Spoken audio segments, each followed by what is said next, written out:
קודם כל סחטן, בכורה בישול זה לא רע. תודה רבה. מה אתה מרגיש סך הכל?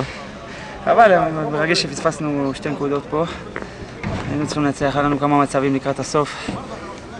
זהו, מקווה שהנקודות יבואו במשחקים הבאים. אני מקווה להשתלב יותר טוב ממה שהייתי היום. הרגשת טוב, שיתוף פעולה עם החבר'ה? לאט לאט, כן. לאט לאט אני מקווה שהשיתוף פעולה יהיה יותר טוב ושנוציא נקודות גם במשחקים קשים כאלה. קבוצות באות להסתגר ולהעיף כדורים.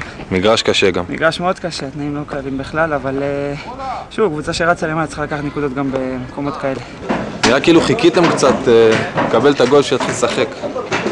באמת שאתה מתחיל במגרש כזה, אתה בא לשחק כדורגל ואנחנו קבוצה שמניעה את הכדור, מניעה הרבה זמן את המשחק ברגל שלנו.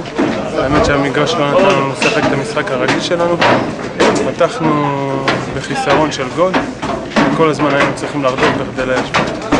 עדיין, הוצאתם פה 4 נקודות מתוך 6, בסך הכל אפשר להיות מרוצה.